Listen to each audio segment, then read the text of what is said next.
I never expected my career choice would tear my family apart, but looking back, it was just the trigger that exposed what had been brewing beneath the surface for years. Teaching wasn't just a job for me, it was my calling. After graduating top of my class from Stanford, I shocked everyone by turning down lucrative tech offers to teach at Lincoln Public High School. My brother James supported me initially, but everything changed when he married Victoria 3 years ago. Victoria came from old money and never let anyone forget it. She worked as a marketing executive at Reynolds Technologies, one of the biggest tech companies in Silicon Valley. From day one, she made it clear she thought I was wasting my potential. Stanford degree and you're just teaching, she'd say, wrinkling her perfectly powdered nose. Such a waste, Sarah. You could be making 6 figures by now. I usually brushed off her comments, focusing instead on my students who needed me. Lincoln High served a struggling community, but my AP Physics students had a 98% pass rate last year. That mattered more to me than any salary. Then came the dinner party that changed everything. James and Victoria were hosting a gathering for her work colleagues at their newly renovated mansion in Pacific Heights. I almost didn't go, but James insisted. Please, Sarah, Victoria's boss will be there. It's important to her. I should have trusted my instincts. The evening started awkwardly enough. Victoria had seated me at the far end of the table, away from the important guests. I recognized several tech executives from the news, all dressed impeccably, discussing stock options and vacation homes. Sarah, darling, Victoria's voice carried across the table, dripping with false sweetness. Do tell everyone what you do. I'm sure they'd find it interesting. I straightened in my chair. I teach AP Physics at Lincoln High School. The silence was deafening. Victoria's laugh broke it like shattering glass. Can you believe it? Stanford graduate, could have been anything, and she chose to babysit teenagers in the worst school district in the city. Several guests tittered nervously. James stared at his plate, saying nothing. Teachers are just failed professionals, Victoria continued, warming to her audience. No offense, Sarah, but those who can do. Those who can't, well, you know the rest. My hands trembled under the table, but I kept my voice steady. My students. Oh, your precious students, Victoria interrupted. Face it, Sarah, you're wasting your life playing hero to kids who'll probably drop out anyway. When was the last time you made any real difference? That's when a deep voice from the doorway cut through the room like thunder. Miss Anderson. Everyone turned. A tall man in an expensive suit stood there, his presence commanding immediate attention. I recognized him instantly. Michael Reynolds, CEO of Reynolds Technologies, Victoria's boss. Mr. Reynolds, Victoria jumped up, fawning. We weren't expecting you so early. But he wasn't looking at her. His eyes were fixed on me, and to everyone's shock, they were filling with tears. Miss Anderson, he said again, his voice thick with emotion. You probably don't remember me, but my son Alex was in your class last year. The room went deadly quiet. Victoria's face turned an interesting shade of white. Alex Reynolds, I said softly, remembering the quiet boy who'd sat in the back of my class. He worked so hard. He was failing every class before he met you. Mr. Reynolds continued, walking toward me. The divorce hit him hard. Other teachers had given up on him. But you, he paused, composing himself. You stayed after school with him every day for months. You believed in him when no one else did. I felt tears prickling my own eyes. Alex was brilliant. He just needed someone to see it. He's at MIT now, Mr. Reynolds said proudly, on a full scholarship. He calls it the Miss Anderson Scholarship because he says he never would have made it without you. The silence in the room was absolute. I could hear Victoria's nervous breathing. When he told me his physics teacher's name, I couldn't believe it. Mr. Reynolds continued. I've been trying to track you down to thank you. I never expected to find you here. He turned to address the entire table. This woman isn't just a teacher. She's a miracle worker. She takes kids who've lost hope and shows them their own potential. She could have chosen an easier path, made more money, but she chose to make a difference instead. Victoria looked like she might faint. James was staring at me with a mixture of pride and shame. Miss Anderson, Mr. Reynolds said formally, I have a proposition for you, but perhaps we should discuss it somewhere more supportive. I stood up, my legs surprisingly steady. For the first time all evening, I felt truly seen. I think that's an excellent idea, Mr. Reynolds. As we walked toward the door, I heard Victoria's strangled whisper to James. "Did you know? Why didn't you tell me?" But I didn't stop to hear his response. Something told me this was just the beginning of a much bigger story. The next morning, my phone wouldn't stop buzzing with messages from James and Victoria. I ignored them all. Instead, I focused on the business card Mr. Reynolds had given me the night before. 9 a.m., Reynolds Technologies headquarters. As I stepped into the gleaming office building, wearing my best blazer, which probably cost less than Victoria's lipstick, I couldn't stop thinking about our conversation from last night. After leaving the disastrous dinner party, Mr. Reynolds had taken me to a quiet cafe nearby. "Miss Anderson," he'd said, "what you did for Alex, that kind of dedication is rare. We need more of that in education." Now his assistant led me to a conference room where I found not just Mr. Reynolds, but an entire board of directors. "Sarah," Mr. Reynolds smiled warmly, "thank you for coming. We have something important to discuss." But before he could continue, the door burst open. Victoria stood there, looking perfectly polished despite her obvious agitation. "Michael, I can explain everything about last night." She stopped short seeing me there. "What is she doing here?" Mr. Reynolds' smile turned cold. "Mrs. Thompson, this is a private meeting, and you're interrupting the discussion about our new $50 million education initiative." Victoria's perfectly plucked eyebrows shot up. "Education initiative." "Yes," Mr. Reynolds continued. "We're launching a comprehensive program to transform struggling schools across the city, and we want Sarah to lead it." I sat there stunned as he laid out the details. Reynolds Technologies was creating a foundation to provide resources, technology, and support to public schools. They wanted me to be the executive director. "The salary is $250,000 annually," he added casually, "plus full benefits and a significant budget for program implementation." Victoria made a choking sound. "But," I hesitated, "I'm just a teacher." "No," Mr. Reynolds said firmly, "you're an educator who understands what these kids really need. You're exactly who we need." Victoria's face had turned an alarming shade of red. "But she's not qualified.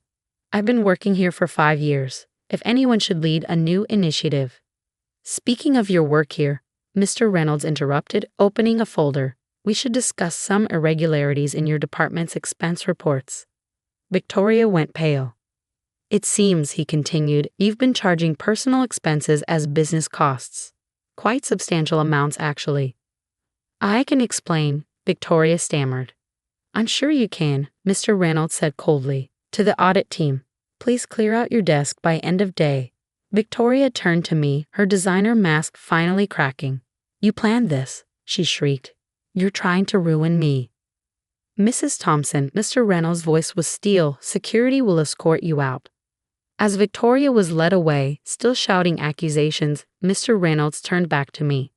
"I apologize for that interruption. Now about the position." I held up my hand. "Before I accept, I need to know something. Did you really fire her because of me?" He shook his head. "We've been investigating her for months. Your brother's wife has been embezzling company funds to maintain her lavish lifestyle. Last night's dinner party, charged to the company, her designer wardrobe, company cards. She's been stealing for years." I thought about all the times Victoria had mocked my modest teacher's salary, all while stealing to fund her own lifestyle. "There's more," Mr. Reynolds continued.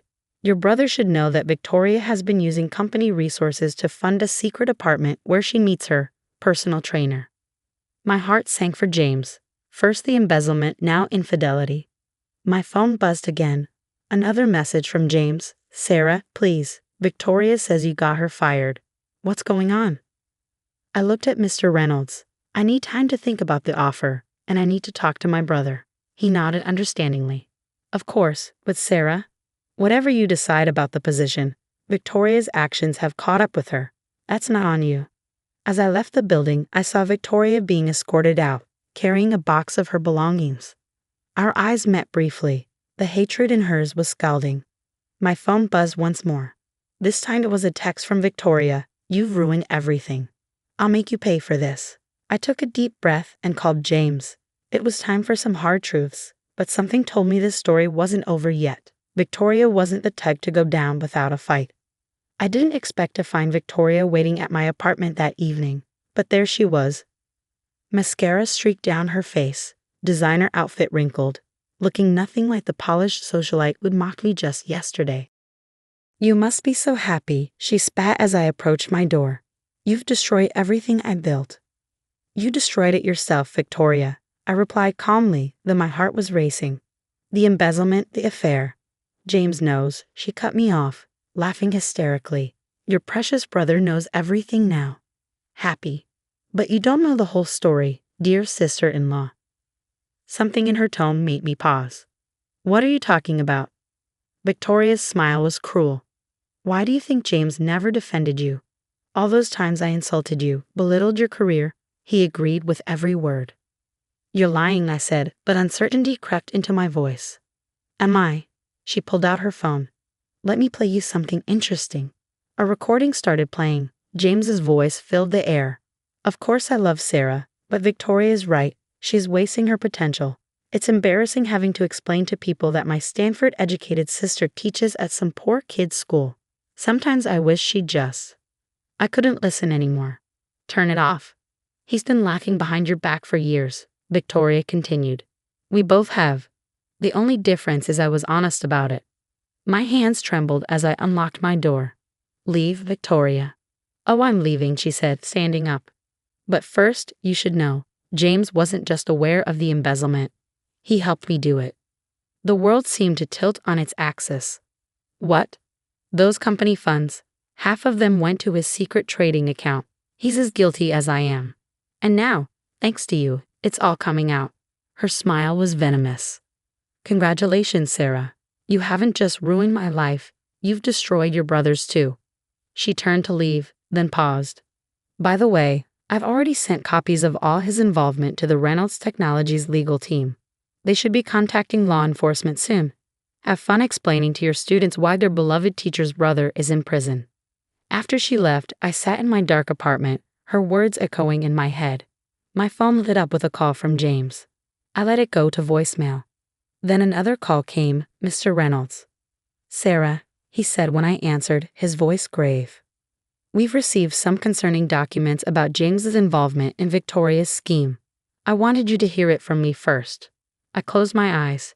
Is it true? The evidence is substantial. I'm sorry, but we'll have to pursue legal action against both of them. I thought about my students, about Alex Reynolds, about all the kids who trusted me to guide them toward a better future. Mr. Reynolds, I said finally, about your offer. Yes. I want to accept. But I need to know, will my brother's actions affect the Foundation's work? There was a pause. Sarah, your brother's choices are his own. Just like Victoria's. What matters is what you choose to do now. I looked at the family photo on my wall. James and me as kids, smiling, innocent. With a steady hand, I took it down. When do I start? The next few weeks were a blur. James and Victoria were both arrested. The story made local headlines. Tech executive and husband charged in $1 million embezzlement scheme. I threw myself into building the Education Foundation. Mr. Reynolds was true to his word. We started implementing programs in struggling schools across the city. Every time I saw a student's face light up with understanding, every time I helped a teacher get resources they desperately needed, I knew I'd made the right choice. 6 months later, I sat in a courthouse for James's sentencing. He turned to look at me, his face gaunt. Sarah, he started. I'm so. Save it? I cut him off. You had years to be honest with me. Focus on being honest with yourself now. As I walked out of the courthouse, my phone buzzed with a message from one of my former students. Miss Anderson, guess what? I got accepted to Stanford. Just like you. I smiled, tears in my eyes. Victoria had been wrong about everything. Success isn't measured in dollars or status. It's measured in lives changed, in potential realized, in truth spoken even when it hurts. The foundation is thriving now. We've expanded to 50 schools with plans for more. Sometimes I drive past James and Victoria's old mansion. It's been sold to pay restitution. I don't feel satisfaction, just a quiet certainty that justice has a way of finding everyone eventually. Last week, I ran into Victoria's mother at a cafe. She started to turn away, but I called out to her. Mrs. Carter, I said, I'm sorry about how things turned out. She paused, then spoke softly. Victoria called from prison. She said you were right all along. About everything. I nodded and let her go. Some victories don't need to be celebrated, they just need to be acknowledged. As for me, I still teach one AP physics class. It keeps me grounded, reminds me why we're doing all this. On my desk sits a photo of my latest class, all smiling, all full of potential.